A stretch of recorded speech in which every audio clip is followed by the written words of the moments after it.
Okay, let's create a toggle button now. Now I referred to it as a two-state toggle button, which ostensibly of course it is because you've got the on-off state, but technically it's a three-state toggle button, so remember that because you've always got the disabled state.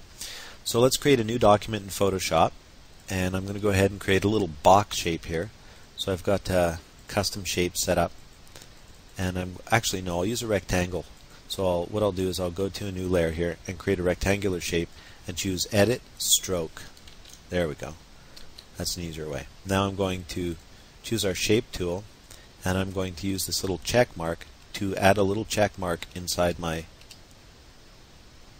box. There we go. I'm going to go ahead and rasterize that and center it in there.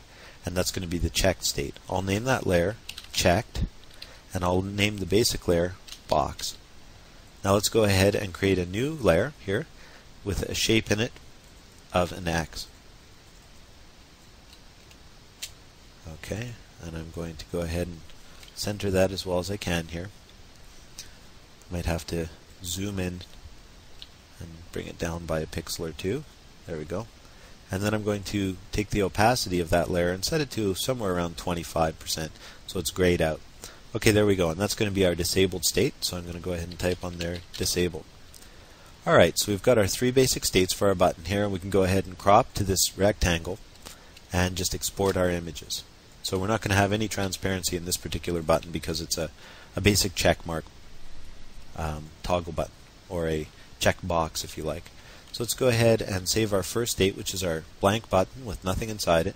We don't need the transparency check, but we'll still save it as a ping, and we'll call it box. We'll go ahead and activate the checked layer, and then we'll export that as checked. Now we'll activate the disabled layer, get rid of the checked layer, and export that as disabled. Okay, we've got our images. We can close down Photoshop, and we're ready to launch our button maker tool. So we'll go into AutoPlay Media Studio, and we'll choose Tools, Button Maker. I'm going to bring that image window down again so I can see my desktop and drag our three images into our images pane in the lower left. Again, I'm going to start by dragging the disabled image in, and that's going to take care of all 6 panes, including the disabled areas, and we can just drag these other ones in. First thing I'm going to do here is get rid of our text, as it says click here on top of our button. We don't want that for a toggle button. Once I've done that, I'm going to go ahead and change the type to toggle. Alright, there we go. Now we don't have that text overlapping, and we can finish our button. I'm going to drag the box ping into the upper left and upper center panes, and the checked ping into the lower left and lower center panes. Now in the preview pane, you can see our button is working just fine. So we've got our checkbox, it's ready to use. Let's go ahead and export it. You can also enter your copyright information again and do all those other things here. Obviously here the fonts are not an issue because we don't have a label on it.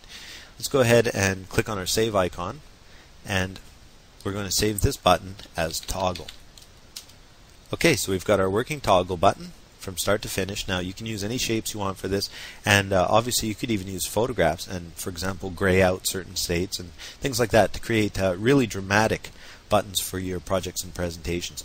But let's go ahead now to the next video tutorial where we'll take a look at how we can use the buttons that we've made in these last two